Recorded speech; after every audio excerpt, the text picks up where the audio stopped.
This week we bring you the tips on getting new hams on the air, a little bit about what's going on the delay in the podcast, the latest news from the ARRL, announcements, and so much more. Stay tuned.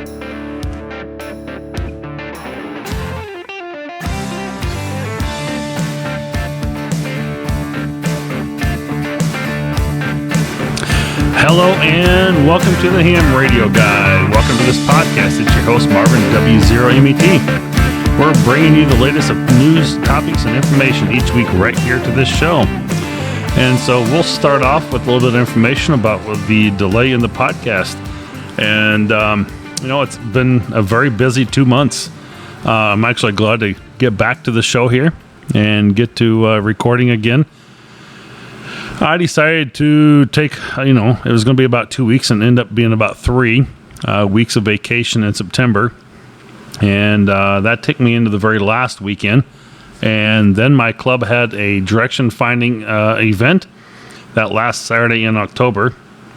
And from there, we moved into some other ham radio events. I think a couple bike rides. We had a ham radio weekend tailgate fest, and I know we had something else in there scheduled, but anyway, the month of October has been a very busy month as well for ham radio events here with the Stones River Club and myself, and so that's delayed a little bit of getting the show put out when we've had all these Saturday morning or Saturday events. And so again, we are back on schedule, and we're glad to be back again. So glad to have you here, and hope you stay tuned with us and you'll continue to listen to us each and every week. So let's get to some show content. And so we're going to move right into it. As I've mentioned in the past, I'm a technical specialist for the Tennessee ARRL for assisting new hams. Now, what does that mean? Maybe not a lot. Maybe it's just more of a title more than anything. But one of my goals is to be able to assist new hams from the ARRL perspective, is to be able to assist new hams in getting licensed, getting them on the air, and really retaining or engaging them and keeping contact with them. And so I'd like to think I've done a pretty decent job with that on a very local level, maybe not so much in a mid-region level for Middle Tennessee. But as I go into it, I've kind of had this experience myself quite a bit, as I got licensed back in 1995. And, as many of us know, that a lot of new hams get their license, but they don't get on the air, or they don't upgrade. And, it was one of those things that happened to me back in 95 as well. So I got my license, didn't become real active for many years. I also didn't upgrade for well over 20 years until like 2018 was my year I decided to go get my general. And I stayed a technician and just operated on VHF, UHF for all of those years, not knowing I was missing out on so much fun. But now I have to admit, part of that, living in an area that would permit me from having antenna towers or antennas, I was busy with life. Career ham radio was not really a priority. And, I'm sure many of you are currently have been in the same boat at some point as well. And so ham radio kind of takes a back seat like, any other hobby or seat, probably would or should. When you have, many years of kids and things like that, are important to be a part of their life during those times. So, I think there's also many other reasons why newly licensed hams don't get on the air. And I'm going to choose, this is my first of 3. My first selection is being afraid of getting on the air, speaking, saying something wrong, maybe being ridiculed for it.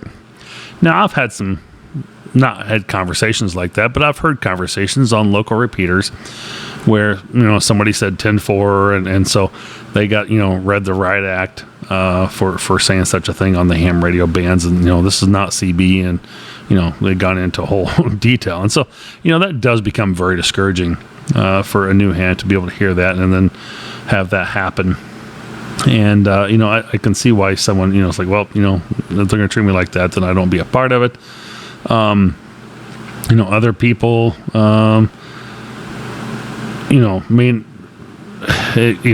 have the fear of just getting on the air and saying something stupid and saying the wrong thing again, besides, maybe just 10-4, but just don't know what to say when they get on the air.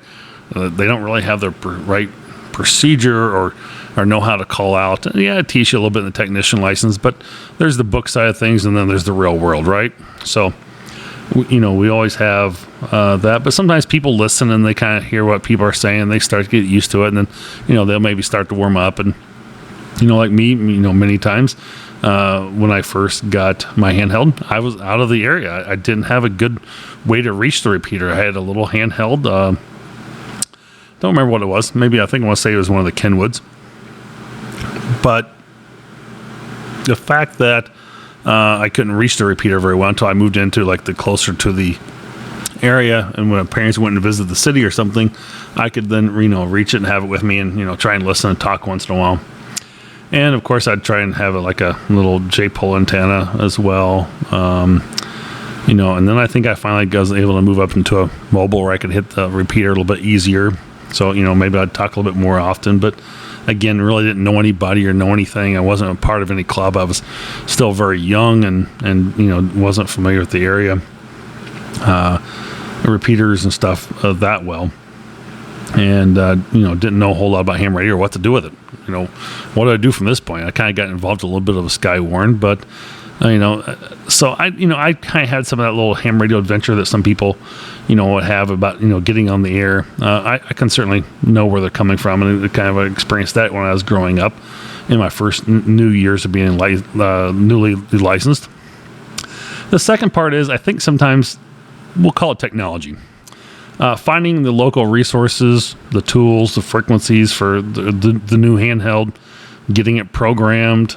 It can be very challenging for some of those radios doing it manually, let alone with a program cable getting into the right mode for writing the code plug to the radio, and adding the frequencies. Sometimes finding the right frequencies. Do they know there's a ham radio repeater logbook, or not a logbook, but a repeater book for a list of all the repeaters as an app? That's something somebody might not know, unless they go out and buy the ARRL book and have to go through and look for each one and type it in manually, and just very time consuming and can be very challenging and difficult for some.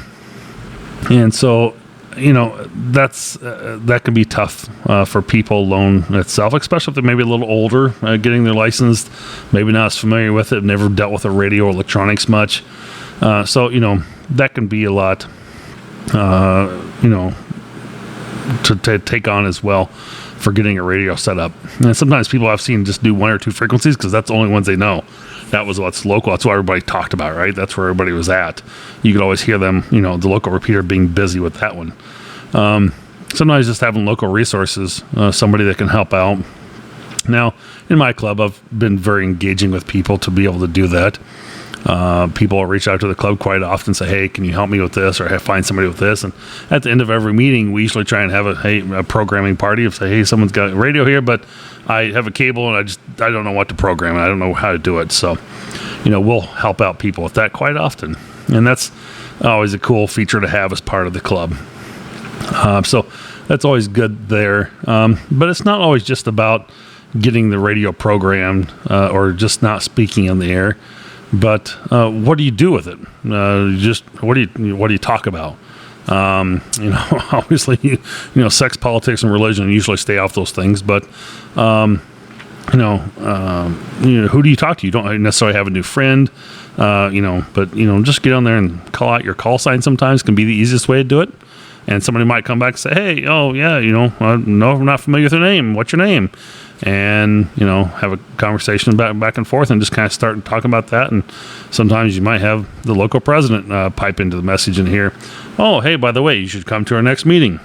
So, I've done that several times actually, and try and invite people. And sometimes I find that they're kind of way out of the county area, so it doesn't work out well. But I've had a few people come as a result of that too, which has been good. So that's the second reason. And the third reason I'll get into in just a bit, talking about Elmers.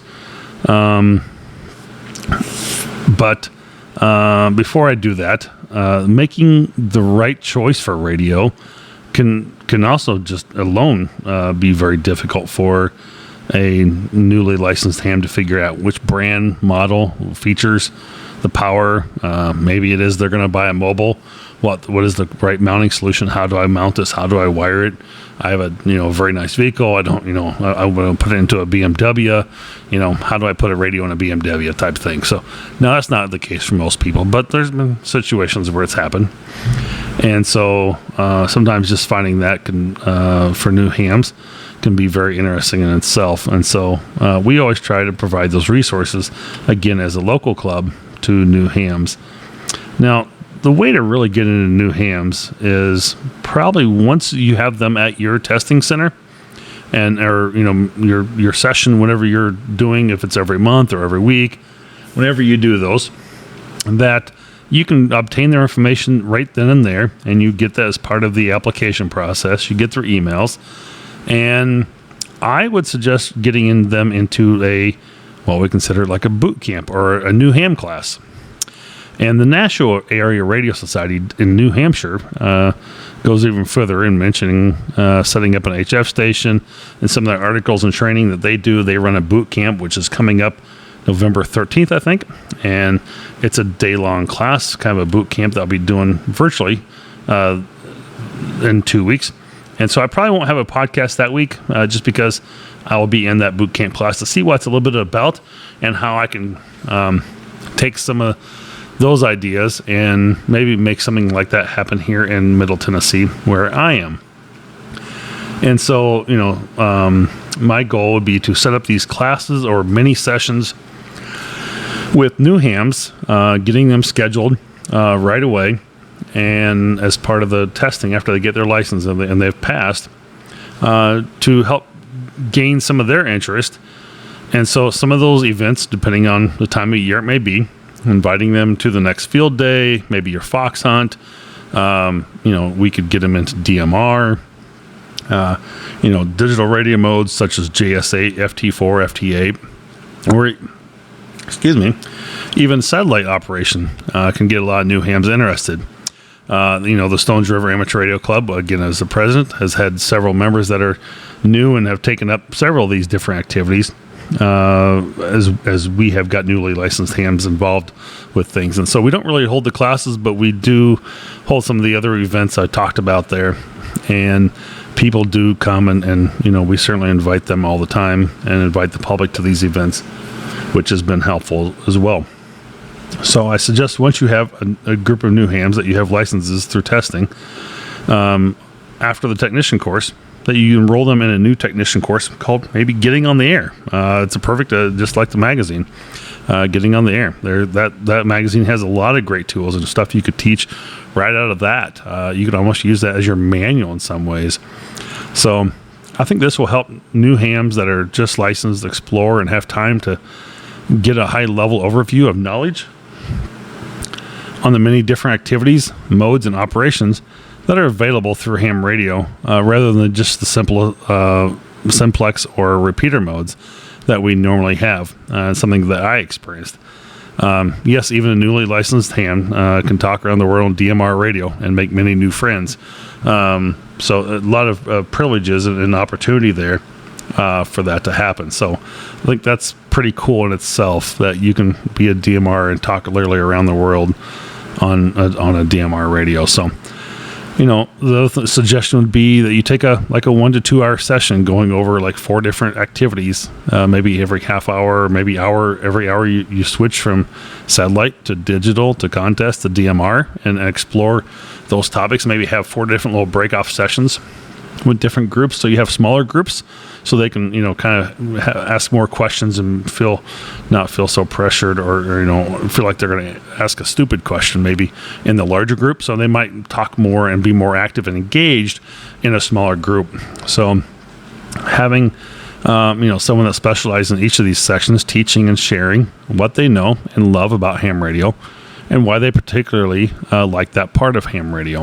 And again, as we mentioned many things, There's, of course, many other activities like slow scan TV, HF, VHF, WinLink, APERS, many other aspects about ham radio that we could go into, but just, not highlighting at the moment.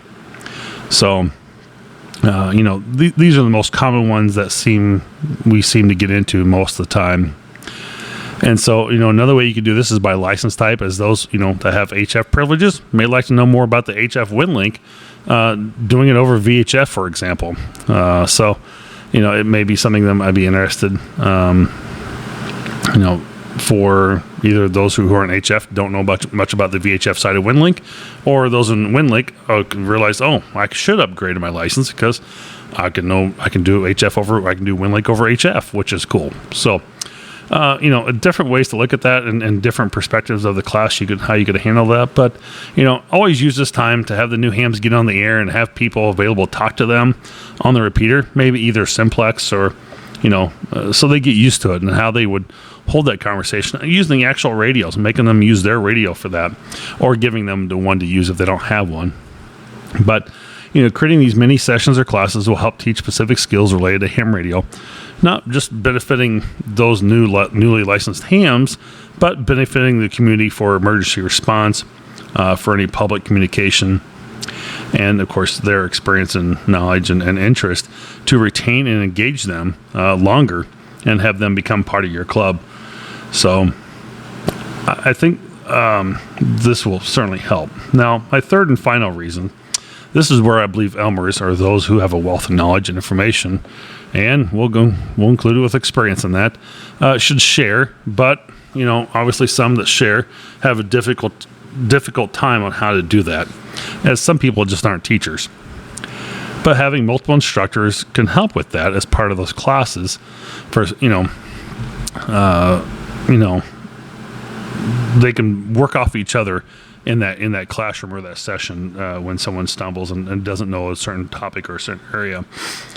But I think the other thing would be, some people don't want to Elmer for a number of reasons, and we'll go into those just a little bit. Now, they could be too busy. And I'd like to think that was probably the case with myself for mentoring somebody, is that I still work a 40-hour-a-week job, actually more than 40, run the president of the club and run a podcast and still have a home life and, other responsibilities to take care of. And so it really is tough or challenging to get someone to take under my wing and really assist or help them. But I do help people from time to time when I can, and when my available schedule is free enough to give some time for it. I certainly do, and I'm glad to do that, because I do want to encourage new people to become hams all the time and make sure I retain and engage them as part of my club as well. So I do want to try and always reach out and do that, but it does take away from my life sometimes when I've got a lot of other things going on. So I understand the busy aspect of it. My second one is some people don't want to be bothered. So I don't want to deal with someone else's schedule. I don't want to talk to other people. I don't want to help them out. I don't have time I don't have the patience for it, so that could be, someone's reason as well. Third, they don't have the technical skill or experience, or don't believe they have the technical skill or experience to be a good Elmer or ham mentor. And so, we will get back into that one in just a little bit here. But, the other one is the fourth one, the personal skills to be a Elmer. Some people, again, probably comes back to that patience and just respect, and, they're the begrudging person and cranky one that you don't want to deal with. And so we all know who those are sometimes, and who we've seen them in and out of our clubs and, whatnot from time to time. So I can understand that as well. So whatever the reason may be, though, but I think we need to find a way to fix that. And my solution is maybe we need a Elmering the Elmer class. So this class would target those who think it would be fun to be an Elmer or have a desire to be an Elmer, but they're a little unsure what it really entails and how to go about it. So basically the class would just give them some reassurance that it doesn't require to be an electronic genius, doesn't need to take up all the time, and in the end can be very rewarding. In fact, speaking of rewards, the ARRL has a Elmer Mentor Award, which you can go out and apply for if you think your Elmer has done a great job, for those who may have their own Elmer. And we've got several Elmers within our own club that are pretty good about helping others most of the time. But, we've also got, groups that will just, do antenna stuff. And, we're going to start a Project Saturday session that we'll just be doing different projects, whether it's building a small antenna or fixing an antenna, or maybe it's learning how to do an install in a vehicle. And we'll find all kinds of little projects to do. And I'll talk about that more as we go into the next couple of weeks, as the project ideas as I discuss and start to come up with for those Project Saturdays to move into the 2022 year. So, but that would be it could be rewarding, the ARRL reward for your ham mentor or Elmer. Make sure you reach out and give them a thank you as well, and let them know they've done a great job to continue to encourage them to ham mentor or Elmer the others that may be coming up and coming in the very soon near future for new hams. So I've discussed the following three reasons that, we need to find ways to help keep amateur radio operators. The first one is they're afraid of being called out on the radio for saying, wrong terminology. 2 is the complexity of today's technology. And 3 is really the lack of qualified or willing Elmers that are willing to assist in keeping new hams and teaching new hams all about amateur radio and the fun hobby that we explore each and every day, especially this weekend with the worldwide CQ contest that's going on, and how crazy busy, and the bands are wide open into Europe, which is awesome. So I should be doing that as well. But hey, I'm here with you guys, and I am glad to be doing it. So I hope that you will consider being an Elmer yourself to a new ham, and that we can retain or engage and keep new hams and bringing them into the clubs, where a lot of them are, a lot of the club members are getting older. And so, they can't necessarily get out and do a lot of activities that they used to. So my goal is that this will help you find and create a mentoring program for your club, or that you will take somebody under the wing of yourself to help teach them about ham radio and the awesome and fun hobby that this is. So I will digress from this now, and hope that you found this interesting, and that you'll reach out if you have any comments or questions. I'd love to hear from you on this, and if you have any thoughts, and if we can find ways to help make this better and maybe do this again. This is a great topic. I really like this a lot. And being an ARRL technical specialist, that's my goal, part of my job, to be able to help new hams, and I really want to continue to do that and grow this hobby with new licensed amateur radio operators and gain their experience and knowledge. And we all bring something from different fields to it. So it's good here. Switching gears a bit here. We're going to go into some good stuff. We're going to go into some items and announcements before we get to the actual news. And so, I'd like to think that the volunteer monitor program, a lot of people think that as the, ham radio police. And, that can have a negative connotation in itself. And they really aren't the police. They are, more of a, I guess I'll put it as a regulatory board that is overwatching hams and making sure that we do what we're supposed to be doing.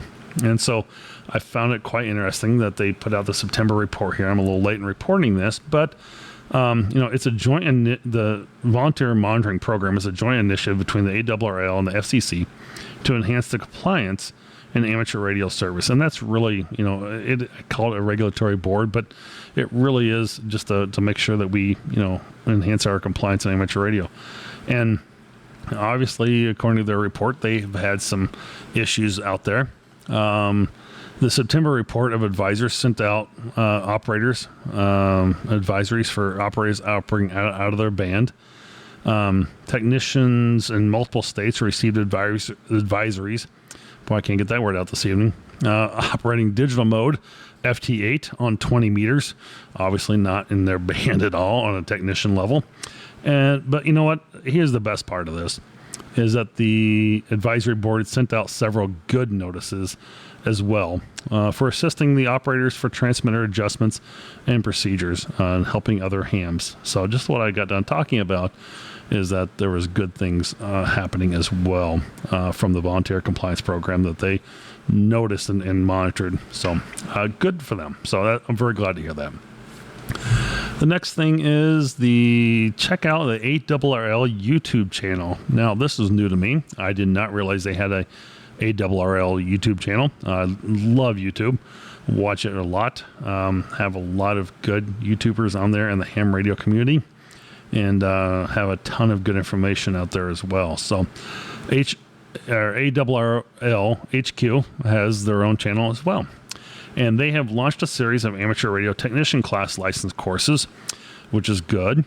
And this video series features the well-known Dave Kassler, KE0OG. So Dave has the QST's Ask Dave columnist, and he leads viewers through the ARRL ham radio license manual on these videos. And it, the manual will provide an overview of the sections the students will study and cover, along with the videos and how things work. So if you have somebody that is interested in becoming a new ham, share this excellent resource with them to help prepare to take the technician exam. And check out more of the great videos on ARRL HQ YouTube channel. So there you go. Very interesting, cool news there. Something I talked about a little bit, I said I was very busy in the month of October with a bunch of ham radio different activities, and this was about 2 weeks ago, the weekend of October 16th and 17th. The Nashville Amateur Radio Club and the Stones River Amateur Radio Club joined together and assisted the multiple sclerosis, or MS, with the 27th annual Jack and Back bike ride from Franklin, Tennessee to Lynchburg. This is where the bikers are given an option to ride a 60 or 80 mile trip. Now, most of them do take a 60 mile, but there's probably a good 30 to 40, maybe even 50 sometimes that will ride the 80 mile trip. And so, you have different ham radio operators out there on the course, and they will follow up and do kind of a final sweep of bikers to make sure that they are safe and that they are, sometimes have breakdowns or blowouts, exhaustion from riding, so many miles, maybe not prepared for it necessarily. And so, we will do that full course, again, 60 or 80 miles from Franklin to Lynchburg. Then the bikers arrive at Jack Daniels in Lynchburg, Tennessee, and they are fed a meal, barbecue meal up on Barbecue Hill from Jack Daniels. And they also have time to explore the Lynchburg area, which is a very cool area I've been to a number of times. They are then transported to their hotel and brought back to the next morning to make that journey back another 60 or 80 miles through challenging hills and course of roads that they choose, whether they want to do 60 or 80s. But overall, it was a successful weekend and always a fun time, and a great group of amateurs and bike riders working together to ensure safety of the riders during that long journey. So, and the MS was able to raise over $1 million for the first time for this Jack and Back bike ride for MS, which is awesome. So, anyway, moving to one thing more before we go into the news here. And this is coming up in the first weekend of November. And this is not only the big contest weekend this weekend worldwide, but we have the ARRL November sweepstakes weekends. They loom large on the amateur radio contest horizon. CW weekend is November 6th to the 8th, and while the phone weekend is November 20th to the 22nd. Both events begin on Saturday at 2100 UTC and conclude on Monday at 0259 UTC.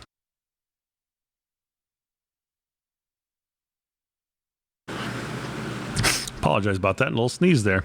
So mute the mic for a moment. A little bit about the event.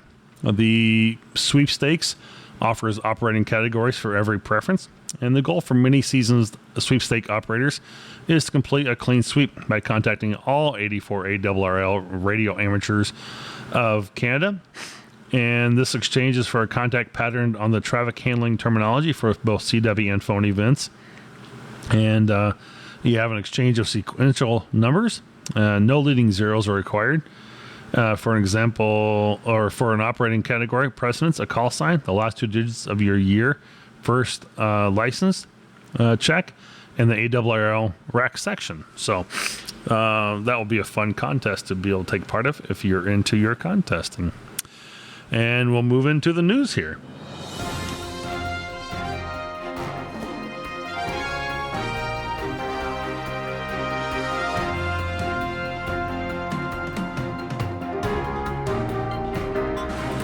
And in the news, we have this week a couple just short stories. Steve Goodgame, which is a K5ATA. He is a well-known YouTuber as well of Batesville, Mississippi, has joined the staff of the ARRL headquarters in Newington, Connecticut. He will serve as the manager of the Education and Learning Department, formerly the Lifelong Learning Department. He had consulted for the department as an instructional designer and was instrumental in the implementation of ARRL's Learning Network webinars. Goodgame teaches school computer science programs and is in his second year of teaching amateur radio to students at his school. Steve hosts the K5ATA ham radio YouTube channel, and he's a volunteer examiner and a volunteer firefighter. So congratulations to Steve Goodgame on the joining the ARRL headquarters as the Educational Learning Department chairman. So next story. This is actually quite an interesting story. This is one that you probably won't hear otherwise, but it's a short story of a film. It's a story of a short film produced in Oklahoma called The Night. Now, I've not watched this myself, but it looks like it's quite intriguing and interesting. The story goes through a day when the sun has mysteriously failed to rise.